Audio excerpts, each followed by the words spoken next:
नमो अरिहन्ताणं नमो सिद्धाणं नमो आयरीयाणं नमो वज्रायाणं नमो लोये सौवसावूणं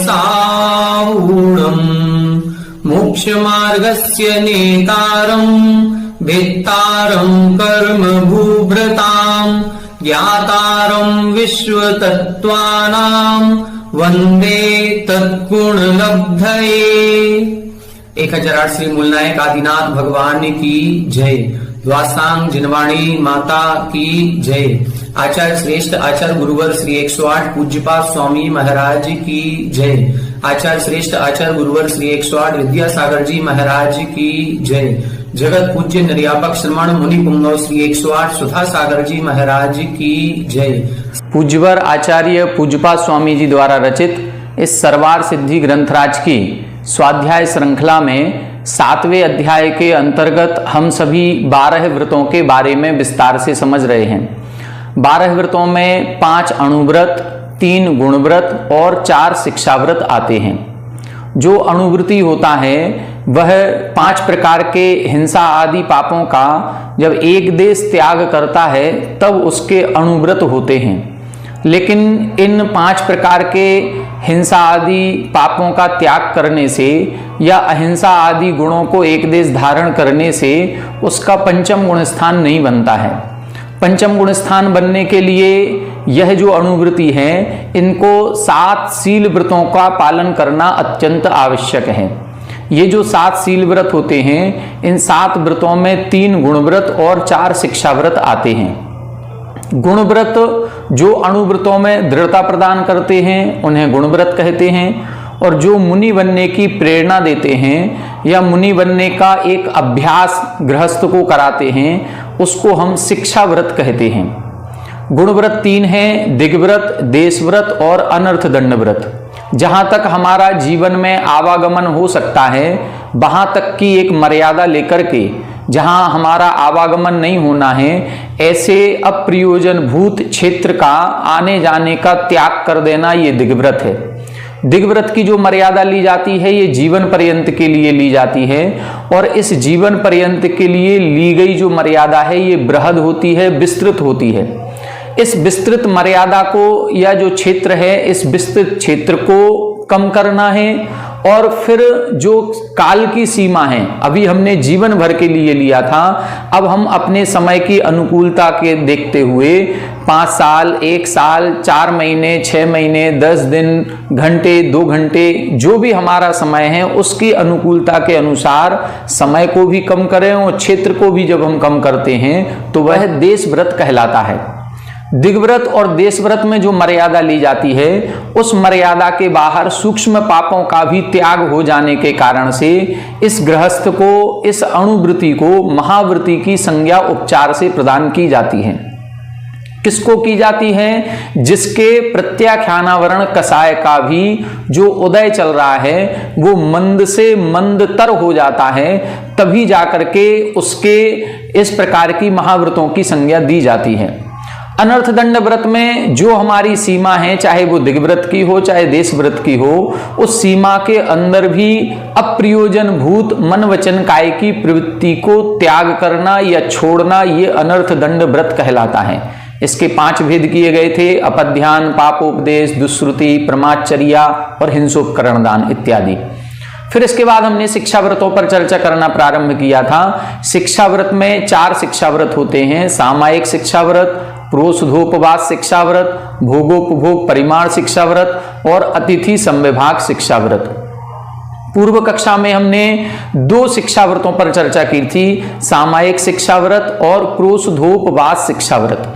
जिस जीव ने दिग्व्रत देशव्रत का पालन किया है, जब वही जीव सामायिक करता है तो सामायिक करते समय जिस आसन पर बैठता है, जितने क्षेत्र में बैठता है, उतने क्षेत्र का एक नियम लेता है और एक काल की मर्यादा बनाता है कि हम 1 घंटे के लिए, 40 मिनट के लिए, 10 मिनट के लिए एक आसन से इतने ही क्षेत्र पर रहेंगे और इतने क्षेत्र के अलावा हमारे सभी ग्रह, घर, मकान आदि का सभी क्षेत्र का त्याग और सभी 5 पापों का त्याग, और जो हमारे शरीर पर परिग्रह है केवल उतना ही परिग्रह मेरा है, अन्य सभी प्रकार के परिग्रह का त्याग। इस प्रकार से जब वह एक आसन से बैठता है और उस समय अपने आत्मा का अथवा कहीं 12 अनुप्रेक्षाओं का या जो स्वाध्याय में 3 लोक की रचना आदि या कर्म सिद्धांत का वर्णन पड़ा है, उस भावनाओं का चिंतन जब करता है तब उसके सामायिक शिक्षाव्रत कहलाता है।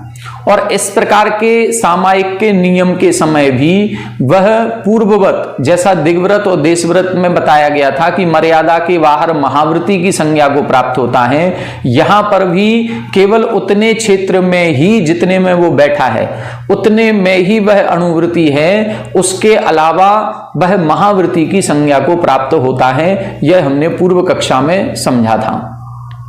प्रोषधोपवास शिक्षाव्रत में बताया था, प्रोषद का अर्थ पर्व है और पर्व के दिनों में जब उपवास किया जाता है तो उसे हम प्रोषधोपवास कहते हैं। दूसरा, प्रोषद का मतलब एकासन होता है, जब एकासन के साथ उपवास किया जाता है तो उसे हम प्रोषधोपवास कहते हैं। एक अष्टमी और एक चतुर्दशी, ये 2 दिन हमारे महीने में आते हैं एक पक्ष के अंतर्गत, और एक माह में 2 पक्ष होते हैं तो ये 4 दिन होते हैं। इन 4 दिनों को पर्व कहा गया, ये शाश्वत पर्व कहलाते हैं। इन अष्टमी और चतुर्दशी के दिन में प्रोषधोपवास ग्रहण करना चाहिए। तो जो 12 व्रतों को अंगीकार करता है वो प्रत्येक अष्टमी और चतुर्दशी को उपवास करेगा, उसके पूर्व सप्तमी को और उसके पश्चात नवमी को एकासन करेगा। तो 2 एकासन के बीच में जब एक उपवास किया जाता है उसे प्रोषधोपवास कहते हैं। प्रोषधोपवास में क्या करना चाहिए, तब इधर इन्होंने बताया था कि जिस दिन हम प्रोषधोपवास को ग्रहण करें उस दिन 4 प्रकार के आहार जल का त्याग करते हुए सभी प्रकार के आरंभ और परिग्रह का भी त्याग करना है। और पूरी दिनचर्या इन्होंने बताई थी। पुरुषार्थ सिद्धि उपाय में विस्तार से इसका वर्णन किया गया है 5-6 श्लोकों में। तो उस चर्या का पालन करते हुए अपने आत्म ध्यान में मन लगाएं। आत्म ध्यान में मन नहीं लगता है तो शास्त्र स्वाध्याय करें। यदि हम ज्ञानवान हैं तो हम स्वयं पढ़ें और दूसरों को समझाएं, और यदि हम स्वयं ज्ञानवान नहीं हैं तो जो ज्ञानी पुरुष हैं उनकी संगति में जाकर के बैठें और शास्त्र का प्रवचन सुने। श्रवण और श्रावण दोनों कार्य करना है, सुनना भी है और सुनाना भी है। इस प्रकार से धर्म क्रियाओं में अपने मन को लगाते हुए उस 48 घंटे के समय को व्यतीत करना है। ये प्रोषधोपवास कहलाता है। अब आज हम आगे के 2 व्रत और पढ़ेंगे शिक्षा व्रतों में, भोगोपभोग परिमाण व्रत और अतिथि समविभाग व्रत। आइए पेज नंबर 279 पर सूत्र नंबर 21 की टीका चल रही है, उत्थानिका 703। पेज नंबर 279 पर नीचे से चौथी लाइन देखेंगे। प्रोषधोपवास का वर्णन हो गया था। अब हम उपभोग और परिभोग परिमाण व्रत समझेंगे। उपभोगो असन पान गंध माल्यादि। यहां बता रहे हैं उपभोग किसे कहते हैं, तो उपभोगो असन पान गंध माल्यादि। असन का मतलब भोजन, पान का मतलब पानी आदि पीना, गंध यानी कोई इत्र वगैरह यदि हम लगाते हैं तो वह, और माला आदि यदि पहनते हैं तो वह। जो वस्तु एक बार भोगने में आती है उसे हम उपभोग कहते हैं। जो भोजन हमने एक बार कर लिया उसको दोबारा नहीं कर सकते। जो इत्र गंध वगैरह हमने एक बार अपने शरीर पर डाल लिया उसको हम दोबारा नहीं कर सकते। तो जो वस्तु एक बार भोगने में आती है उसे उपभोग कहते हैं, और जो वस्तु बार बार भोगने में आती है उसे हम परिभोग कहते हैं। श्रावकाचार में इसका नाम मिला है भोगोपभोग परिमाण व्रत। जहां पर भोगोपभोग परिमाण व्रत कहेंगे वहां पर भोग और उपभोग। तो भोग का मतलब एक बार भोगने योग्य वस्तु और उपभोग का मतलब बार बार भोगने योग्य वस्तु। यहां पर इन्होंने नाम दिया है उपभोग परिभोग। तो उपभोग का मतलब एक बार भोगने योग्य वस्तु और परिभोग का मतलब बार बार भोगने योग्य वस्तु। तो उपभोग का अर्थ बदल जाएगा। जहां पर भोग के साथ यदि उपभोग लगा है तो भोग का मतलब एक बार है और उपभोग का मतलब बार बार, और जहां उपभोग परिभोग के साथ आया है वहां उपभोग का अर्थ एक बार भोगने योग्य वस्तु हो जाएगी। यहां जो इन्होंने आचार्य उमा स्वामी जी ने सूत्र लिखा है वहां इन्होंने उपभोग परिभोग परिमाण व्रत लिखा है। तो उपभोग शब्द इसका मतलब एक बार भोगने योग्य और परिभोग का मतलब बार बार। तो उपभोग में कौन कौन से आएंगे? असन, पान, गंध, माल्यादि। परिभोग में क्या क्या आएगा? जिसको हम बार बार प्रयोग में ला सकते हैं, जैसे आच्छादन, प्रावरण, अलंकार, शयन, आसन, ग्रह, यान, वाहन आदि। तयोः परिमाणम उपभोग परिभोग परिमाणम। परिभोग में क्या आएगा? आच्छादन। आच्छादन का मतलब ओढ़ने का चादर। प्रावरण का मतलब बिछाने का चादर।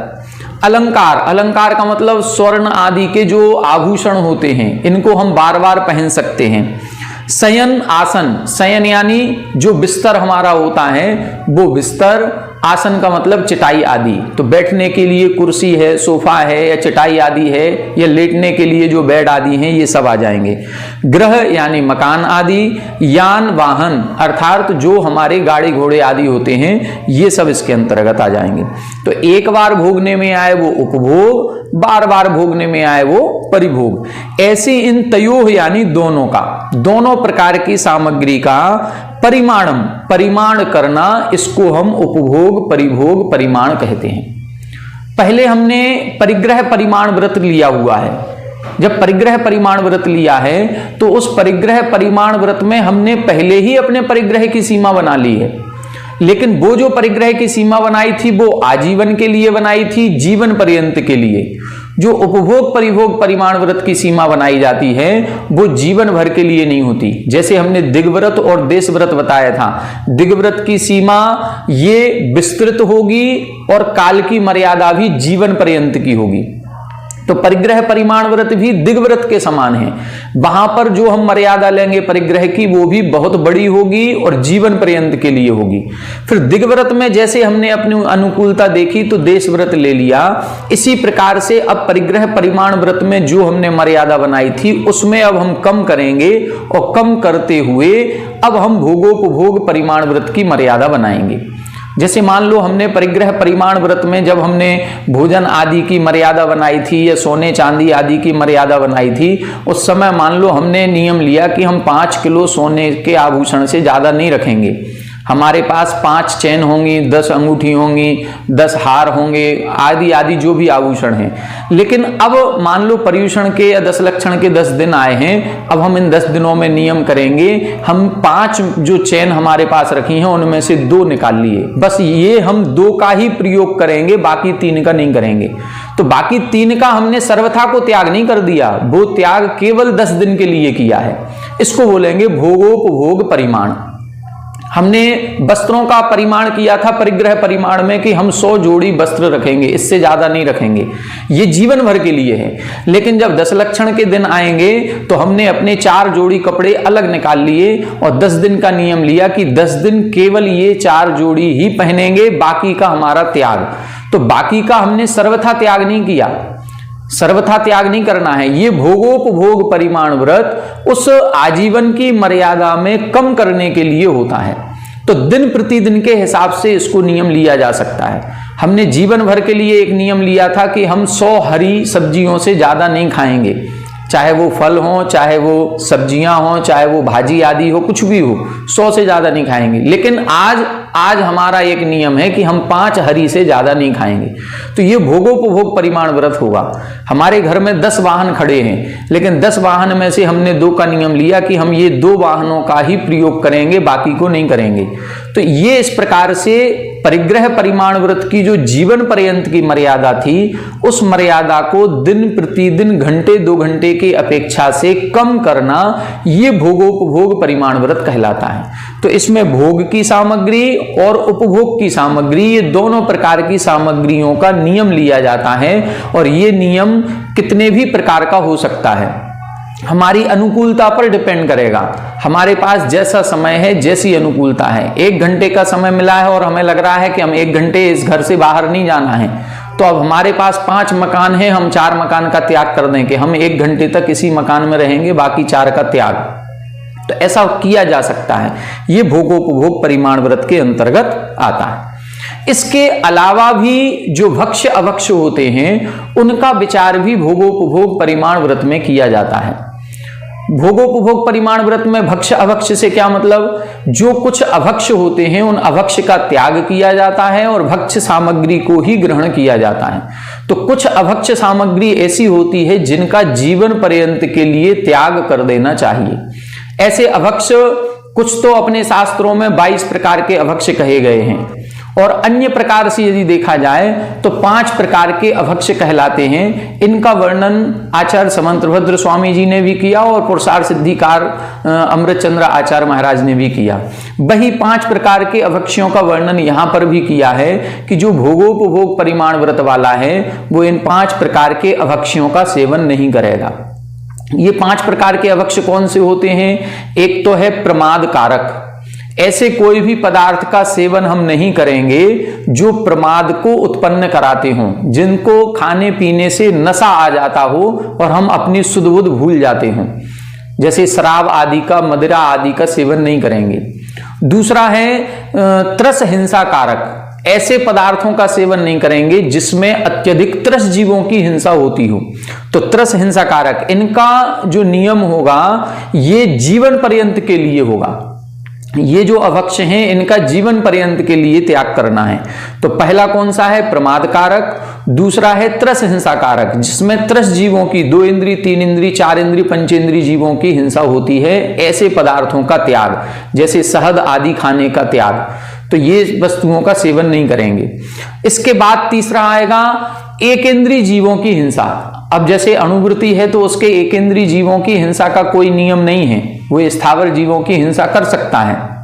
लेकिन स्थावर जीवों की हिंसा जिन पदार्थों के सेवन में अत्यधिक होती है ऐसे पदार्थों का सेवन नहीं करेगा, जिनको हम जमीकंद कहते हैं। तो ऐसे जमीकंद पदार्थों का सेवन नहीं करेगा जिसमें फल कम मिलता है और हिंसा ज्यादा होती है।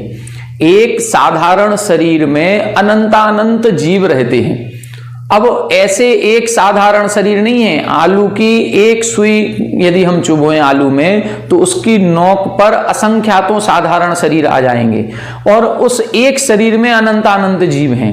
तो यदि हम ऐसे जमीकंद का सेवन करते हैं तो अनंतानंत जीवों के घात का प्रसंग बनता है और उनका दोष हमें लगता है।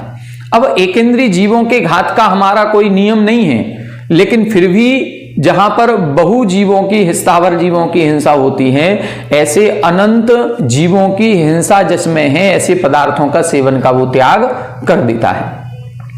फिर 2 और होते हैं, एक अनिष्टकारक और एक अनुपसेव्य। अनिष्टकारक का मतलब वस्तु सेवन करने योग्य है लेकिन अभी हमारे स्वास्थ्य के अनुकूल नहीं है, उसमें कोई दोष नहीं है, कोई हिंसा का दोष नहीं है, कोई जीव राशि का दोष नहीं है, कोई मर्यादा के भीतर है, सब कुछ सही है, लेकिन अभी हमारे स्वास्थ्य के लिए अनुकूल नहीं है, इसलिए वो अनिष्टकारक है। मान लो हम डायबिटीज के पेशेंट हैं तो हमारे लिए शक्कर या मीठा जो है वो हमारे लिए अनिष्टकारक है। कोई हार्ट पेशेंट है उसके लिए घी अनिष्टकारक है। तो ऐसे अनिष्ट वस्तुओं का त्याग करना। अनुपसेव्य का मतलब क्या है? अनुपसेव्य का मतलब होता है ऐसी वस्तुएं जो सेवन करने योग्य नहीं है, शुद्ध हैं, प्रासुक हैं, लेकिन फिर भी सेवन करने योग्य नहीं होती हैं, उसको बोलते हैं अनुपसेव्य। जैसे गोमूत्र आदि, जितना भी ये मूत्र वगैरह होता है ये भी एक प्रकार से अचित्त होता है लेकिन फिर भी सेवन करने योग्य नहीं है। तो ऐसे ये 5 प्रकार के अभक्ष्य होते हैं जो भोगोपभोग परिमाण व्रत को धारण करता है, वो इन 5 प्रकार के अभक्ष्यों का भी त्यागी होता है। जो नियम जीवन भर के लिए लेना है वो जीवन भर के लिए करता है, जैसे प्रमाद के लिए शराब आदि का जीवन पर्यंत के लिए त्याग करेगा, मधु आदि, शहद आदि का जो है इसका जीवन पर्यंत के लिए त्याग करेगा। लेकिन जो अनिष्टकारक हैं, अनिष्टकारक के लिए कोई जरूरी नहीं है कि जीवन भर के लिए त्याग करे। हो सकता है हमें बुखार आया है और 4 दिन के लिए हम बहुत तेज बुखार फीवर से हम पीड़ित हो रहे हैं, डॉक्टर ने मना किया खटाई नहीं खाना है या कहीं कोई और वस्तु का त्याग करवाया है, तो वो केवल 4 दिन के लिए है, जीवन पर्यंत के लिए नहीं है। तो 4 दिन के लिए वो अनिष्टकारक है, इसलिए वो अनिष्ट के अंतर्गत आएगा, वो अभी अभक्ष्य है, सेवन करने योग्य नहीं है। तो ऐसे कुछ वस्तुओं का त्याग करना चाहिए, ये भोगोपभोग परिमाण व्रत के अंतर्गत आता है। देखें इधर आगे लिख रहे हैं, मधु मांसम मद्यम च सदा परिहर्तव्यम त्रसघातात निवृत्त चेतसा। निवृत्त चेतसा मतलब त्याग करने का मन बनाते हुए उस चित्त के द्वारा मधु का, मांस का और मद्य का, इन तीन जो मकार होते हैं, तीनों मकारों का सदा परिहर्तव्यम, सदा का मतलब जीवन पर्यंत के लिए त्याग कर देना चाहिए। इन तीनों का विशेष वर्णन भी पुरुषार्थ सिद्धि उपाय में 2-2, 3-3 श्लोकों के माध्यम से इन्होंने विस्तार से बताया है। आप लोगों को यदि उस ग्रंथ को पढ़ना हो और इसको विस्तार से समझना हो तो उस ग्रंथ के उन श्लोकों को निकालें और उसकी वीडियो हमारे इस चैनल पर अपलोड है, उस वीडियो को देख करके उसको विस्तार से समझ सकते हैं कि मद्य, मधु, मांस आदि के सेवन में किस प्रकार का दोष लगता है।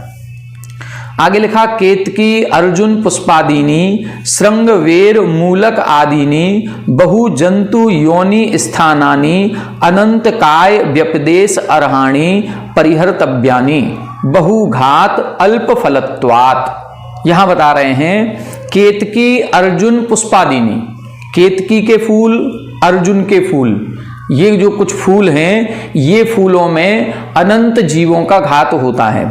श्रृंगवेर, श्रृंगवेर बोलते हैं अदरक, मूलक आदिनी, मूली आदि, तो अदरक, मूली आदि। अदरक में भी जब हम श्रावकाचार पढ़ेंगे तो श्रावकाचार में उन्होंने एक शब्द लिखा है आद्राणी श्रृंगवेराणी, वहां आद्राणी शब्द का प्रयोग और किया है। आद्राणी का मतलब है गीला अदरक, जो गीला अदरक होता है उसमें अनंत जीवों का घात होता है।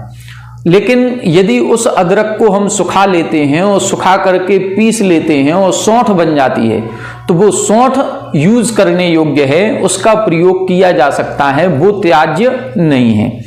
तो इधर क्या लिखा है, केतकी अर्जुन आदि के फूल, श्रृंगवेर मूलक आदिनी, अदरक और मूली आदि, बहु जंतु योनि स्थानानि, ये अनेक प्रकार के जीवों का स्थान है।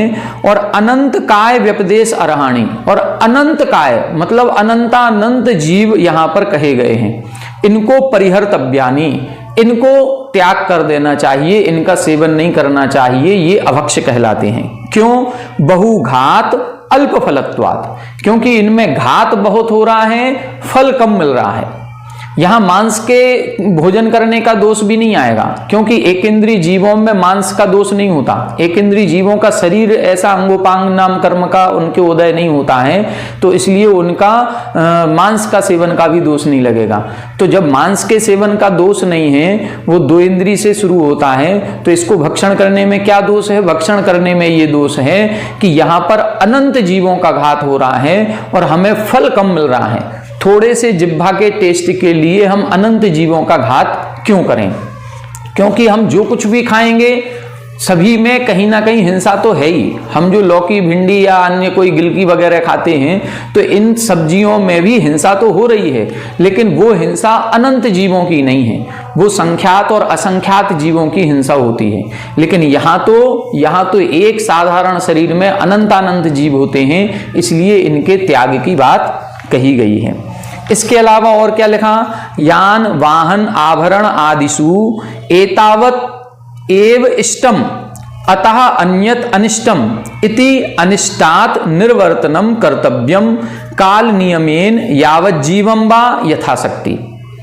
दूसरा कौन सा बता रहे हैं? अनिष्ट कारक। यान वाहन आभरण आदिषु मतलब जो भोगोपभोग की सामग्री है उन्हीं में से, यान वाहन हो या आभरण कोई आभूषण आदि हो या कोई भोगने की वस्तु जो एक बार भोगने में आती है वो भोजन पानी हो, इनमें यावत एव इष्टम इतना ही हमारे लिए इष्ट है, इसके बाद अनिष्ट है।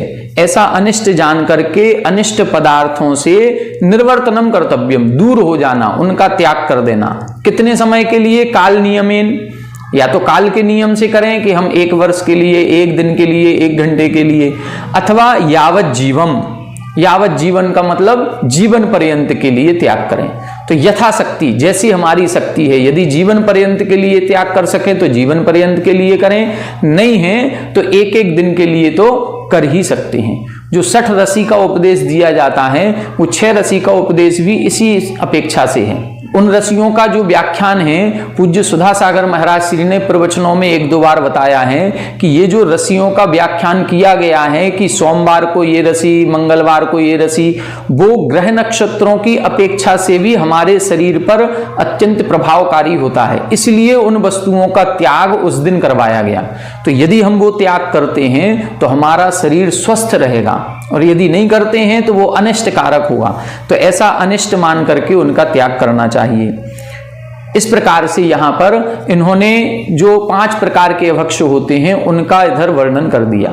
एक प्रमाद कारक होता है, प्रमाद कारक को इन्होंने मद्य, मधु, मांस, वहां पर मद्य ले लिया इसलिए वहीं ग्रहण कर दिया, और अनिष्ट के साथ ही अनुपसेव्य का ग्रहण कर लिया। आचार्य समंतभद्र स्वामी जी ने 5 के लिए अलग अलग श्लोक बनाए हैं, अनिष्ट का अलग, अनुपसेव्य का अलग, सबका। इन्होंने 3 लाइनों में 3 का वर्णन किया है, 2 का नहीं किया, तो 2 को इन्होंने उसी के अंदर ग्रहण कर लिया। मध्य, मधु, मांस में प्रमाद कारक का ग्रहण हो गया, और इस अनिष्ट कारक में अनुपसेव्य, अनुपसेव्य का मतलब जो सेवन करने योग्य नहीं है उन वस्तुओं का। इसके बाद है अतिथि संविभाग। अतिथि संविभाग व्रत क्या है? संयमम अविनाशयन अतति इति अतिथि, 2 शब्द हैं, अतिथि संविभाग। तो अतिथि किसे कहते हैं? संयमम अविनाशयन मतलब जो संयम का विनाश ना हो, इस प्रकार से अतिथि यानी गमन करता है। संयम का विनाश ना हो इस प्रकार से जो गमन करता है उसे अतिथि कहते हैं। मतलब संयम की रक्षा पूर्वक, सावधानी पूर्वक जिनकी प्रवृत्ति होती है वो अतिथि है। दूसरी परिभाषा, ना अस्य तिथि अस्ति इति अतिथि, इसकी कोई तिथि नहीं है इसीलिए अतिथि कहलाते हैं। अनियत काल आगमन इत्यर्था, जिनके आने जाने की कोई तिथि निर्धारित नहीं है, कभी भी विहार कर जाएं और कभी भी किसी भी नगर में प्रवेश कर जाएं, तो जिनके रुकने की, प्रवास की, आने जाने की कोई तिथि निश्चित नहीं होती है, काल निश्चित नहीं होता है, उसे अतिथि कहते हैं। ऐसे मुनि राजों को अतिथि कहा जाता है। ये अभी तक परिभाषा प्रवचनों में सुनते थे, लेकिन यहां ग्रंथ में हमको पढ़ने में मिल रही है। ये परिभाषा आचार्य पूज्यपाद स्वामी जी की है, न अस्य तिथि इति अतिथि।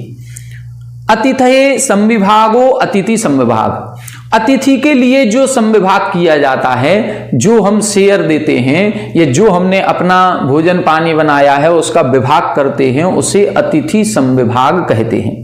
सचतुर्विधा, वह जो अतिथि संविभाग है वो 4 प्रकार का होता है। केवल भोजन से संबंधित नहीं है, अन्य वस्तुओं से भी संबंधित है। भिक्षोपकरण औषध प्रतिश्रय भेदात, देखो 4 प्रकार का, तो चारों प्रकार के दान इधर ले लिए, भिक्षा, उपकरण, औषध और प्रतिश्रय। भिक्षा का मतलब आहार दान, उपकरण जो हमारे कमंडल है, पिच्छी है या शास्त्र आदि है, औषध औषधि दवाई, और प्रतिश्रय यानी आश्रय, जो हम संतशाला या कमरा वगैरह बना देते हैं, मंदिर में स्थान देते हैं वो। तो ये चारों प्रकार का दान इधर इन्होंने ग्रहण कर लिया कि ये चारों प्रकार से अतिथि के लिए संविभाग करना। हम जो कुछ भी कमाई कर रहे हैं, जो कुछ भी पैसा है, उस धन संपत्ति से कुछ भाग हम आहार दान में दें, कुछ भाग हम औषधि दान में दें, कुछ भाग से हम शास्त्र दान करें और कुछ भाग से हम संतशाला अर्थात अपने जो गुरु महाराज हैं उनको ठहरने के लिए जो आवास की व्यवस्था होती है उसको निश्चित करें। तो इस प्रकार से 4 प्रकार का दान होता है। आगे देखें, मोक्षार्थम अभ्युताय अतिथये संयम परायणाय शुद्धाय शुद्ध चेतसा निर्वद्या भिक्षा देया। पहला क्या है? भिक्षा। तो मोक्षार्थम अभ्युताय अतिथये, जो मोक्ष के लिए प्रयत्न कर रहे हैं ऐसे अतिथि के लिए। अतिथि का मतलब मेहमान भी होता है, लेकिन जो हमारे मेहमान हैं, वो हमारे रिश्तेदार जो हैं, वो मोक्ष के लिए कोई प्रयास नहीं कर रहे हैं। हमारे जो रिश्तेदार हैं, चाहे वो हमारे भाई बहन हो, चाहे हमारे ससुराल पक्ष से हो, चाहे मायके पक्ष से हो, चाहे कोई भी हो, वो जो भी हैं वो मोक्षार्थम अभ्युदये, जो मोक्ष के लिए प्रयत्न कर रहा है, जो मोक्ष मार्ग पर आगे बढ़ रहा है, उस अतिथि के लिए समविभाग करना है। ऐसा नहीं है कि हमारे दामाद जी आए हैं और हमने उनके लिए कुछ एक फ्लैट दे दिया, एक गाड़ी गिफ्ट दे दी या दहेज दे दिया तो वो हमारा अतिथि समविभाग हो गया। नहीं, वो नहीं कहलाएगा। यहां पर मोक्षार्थम अभ्युताय, ठीक है। संयम परायणाय, जो संयम में परायण कर रहा है, संयम के मार्ग पर आगे बढ़ रहा है, ऐसे शुद्धाय, ऐसे शुद्ध संयमी जीवों के लिए शुद्ध चेतसा, अपने प्रसन्न मन से, विशुद्ध मन से निर्वद्या, निर्दोष भिक्षा देनी चाहिए या आहार दान देना चाहिए। सभी के लिए बता दिया। पात्र कैसा है वो भी बता दिया कि संयमी होना चाहिए। जो दाता है वो कैसा है, शुद्ध चेतसा, वो भी मन शुद्धि, वचन शुद्धि, काय शुद्धि वाला होना चाहिए। और जो भोजन सामग्री है वो भी कैसी है, निर्वद्य, अर्थात निर्दोष होनी चाहिए। इस प्रकार से आहार दान देना चाहिए। धर्मोपकरणानि च सम्यक दर्शनादि उपग्रहणानि दातव्यानि। धर्मोपकरणानि, उपकरण में क्या दान देना है, ऐसे उपकरण दान दें जो सम्यक दर्शनादि उपग्रहणानि, जो सम्यक दर्शन, ज्ञान और चारित्र इन गुणों की वृद्धि में कारण बने, ऐसे उपकरणों को दान देना है। ऐसा नहीं है कोई मुनिराज आ जाए उनको हम मोबाइल गिफ्ट में दे दें, उनको हम लैपटॉप गिफ्ट में दे दें, उनके लिए हम कूलर एसी लगा दें। नहीं, ये तो उनके संयम का विनाश करेंगे। हमें संयम के मार्ग में वृद्धि हो, ऐसे सम्यक दर्शन, सम्यक ज्ञान और सम्यक चारित्र की गुणों में जो वृद्धि कराए, ऐसे उपकरणों का दान देना है। इसके लिए 3 उपकरण कहे जाते हैं। संयम का उपकरण पिच्छी, सुचिता का उपकरण कमंडलू और ज्ञान का उपकरण शास्त्र। इनके अलावा हमें कुछ भी दान में नहीं देना है। औषधम अपि योग्यम उपयोजनीयम, औषधि भी कैसी है, योग्यम। योग्य का मतलब उनके स्वास्थ्य के अनुकूल हो और उनकी चर्या के अनुकूल हो, निर्वद्य हो, निर्दोष हो। ऐसा नहीं है कि कोई हम अंग्रेजी दवाइयां ला करके उनको दे दें, नहीं, उनके लिए आयुर्वेदिक ऐसी दवाइयां देंगे जिनमें कोई भी दोष नहीं है। प्रतिश्रेयश्च परम धर्म श्रद्धया प्रतिपादयितव्य इति। प्रतिश्रेयश्च अर्थात जो हम आवास दान करें या संतशाला आदि का निर्माण करें, वो भी परम धर्म श्रद्धया, धर्म पर उत्कृष्ट श्रद्धा को धारण करते हुए प्रतिपादयितव्य अर्थात करना चाहिए। इस प्रकार से इधर इन्होंने 4 प्रकार के दानों को अतिथि संविभाग के अंतर्गत लिया है। अभी तक जो हमने श्रावकाचार या पुरुषार्थ सिद्धि उपाय में जो ये अतिथि संविभाग व्रत को पढ़ा है, वहां पर केवल अतिथि संविभाग व्रत में भोजन सामग्री को ही लिया गया, केवल आहार दान को। इनके जब अतिचार पढ़ेंगे तो अतिचारों में भी केवल आहार दान से संबंधित अतिचार दिए हैं। लेकिन यहां इन्होंने परिभाषा में देखें, 4 प्रकार के दानों को अतिथि संविभाग के अंतर्गत लिया है। यदि मान लो हमारे नगर में कोई मुनिराज नहीं है और हम आहार दान नहीं कर पा रहे हैं, तो हम अन्य दान करके भी अपने नियम का पालन कर सकते हैं। हम प्रतिदिन कुछ धनराशि को अलग एक गोलक आदि में डालते जाएं या मंदिर के निमित्त से निकालते जाएं कि इससे हम संतशाला में एक कमरे का निर्माण करेंगे।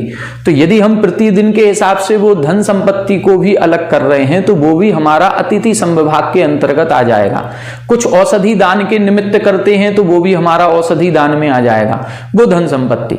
तो हम या तो सामने साक्षात किसी को हम आहार दान दें या अन्य कोई उपकरण आदि दें, यदि नहीं है तो हम प्रतिदिन के हिसाब से अपना कोई ना कोई राशि को अलग करते हैं, वो भी संविभाग के अंतर्गत आ सकता है। चा शब्दों बक्ष्यमाण गृहस्थ धर्म समुच्चयार्था। चा शब्द जो लिया है व्रत संपन्नश्च, चा शब्द से क्या लेना है, वक्ष्यमाण गृहस्थ धर्म समुच्चयार्था, ऐसा गृहस्थ धर्म जिसका वर्णन हम आगे करेंगे उसका ग्रहण करने के लिए। मतलब अभी भी व्रत पूरे नहीं हुए, 12 व्रतों से भी सहित होना चाहिए और आगे जो एक और विशेष गृहस्थ धर्म का कथन करेंगे उससे भी सहित होना चाहिए, तब जाकर के गृहस्थ धर्म पूरा होता है या श्रावक के व्रत पूरे होते हैं। तो इस प्रकार से यहां पर जो 12 व्रत थे, 3 गुण व्रत और 4 शिक्षा व्रत, इनका स्वरूप अपना पूरा हो गया।